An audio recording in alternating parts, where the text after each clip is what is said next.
ನಮಸ್ಕಾರ ಬಂಧುಗಳೇ. ನನ್ನ ಕನಸಿನ ತೋಟಕ್ಕೆ ನಿಮಗೆಲ್ಲ ಸ್ವಾಗತ. ಈ ದಿನ ನನ್ನ ತೋಟದಲ್ಲಿರುವ ಮತ್ತೊಂದು ಗಿಡದ ಹಣ್ಣಿನ ಹಾರ್ವೆಸ್ಟ್ ಮಾಡ್ತಾ ಇದ್ದೇನೆ, ಅದರ ವಿಡಿಯೋವನ್ನು ಮಾಡ್ತಾ ಇದ್ದೇನೆ. ಇದು ಪೇರಳೆ ಗಿಡ.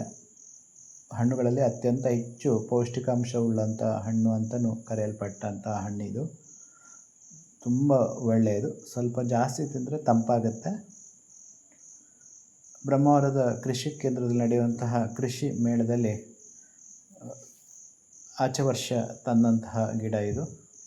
ತೈವಾನ್ ವೆರೈಟಿ ಅಂತ ನರ್ಸರಿಯವರು ಹೇಳಿಕೊಟ್ಟಿದ್ದರು, ಅಂಗಡಿಯವರು ಹೇಳಿಕೊಟ್ಟಿದ್ದರು. ಈಗ 2-3 ಹಣ್ಣು ಈಗಾಗಲೇ ಬಿಟ್ಟಿತ್ತು. ಆದರೆ ಫ್ರೂಟ್ ಫ್ಲೈ ಹಾರುವ ನೊಣದಿಂದಾಗಿ ಅದು ಮರಿಗಳನ್ನಿಟ್ಟು ಪ್ರತಿಯೊಂದು ಹಣ್ಣಲ್ಲೂ ಹುಳ ಆಗ್ತಾ ಇದ್ದಿತ್ತು.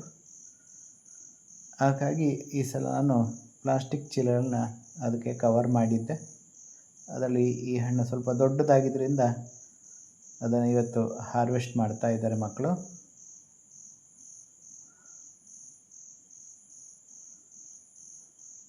ಮಕ್ಕಳಿಗೂ ಪೇರಳೆ ಹಣ್ಣು ಅಂದರೆ ಇಷ್ಟನೇ.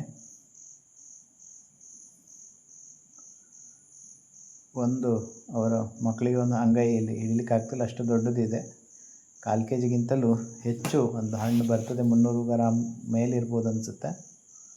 ತುಂಬ ಚೆನ್ನಾಗಿದೆ ಅನಿಸುತ್ತೆ. ಪಿಂಕ್, ತುಂಬ ಹಣ್ಣಾದರೆ ಒಳಗಡೆ ತುಂಬ ಪಿಂಕ್ ಆಗಿರ್ತದೆ. ಇದು ಇನ್ನೂ ಹಣ್ಣಾಗಲಿಲ್ಲ ಅನಿಸುತ್ತೆ. ನಾವು ಸ್ವಲ್ಪ ಕೊಯ್ದಿದ್ದು ಬೇಗ ಆಯ್ತು ಅನಿಸುತ್ತೆ. ಅಲ್ಲಿ ಪಿಂಕ್ ಬರ್ತಾ ಇದೆ ಅಷ್ಟೇ ಕಲರು. ಇನ್ನೊಂದು 15 ದಿವಸ ಬಿಟ್ಟಿದ್ರೆ ಫುಲ್ ಪಿಂಕ್ ಆಗ್ತಿತ್ತೇನೋ. ಅದು ಹೊರಗಿಂದ ಹಳದಿ ಕಂಡಿದ್ದರಿಂದ ಅದು ಹಣ್ಣಾಗಿದೆ ಅಂತ ಹೇಳಿ ನಾವು ಹಾರ್ವೆಸ್ಟ್ ಮಾಡಿದ್ವಿ.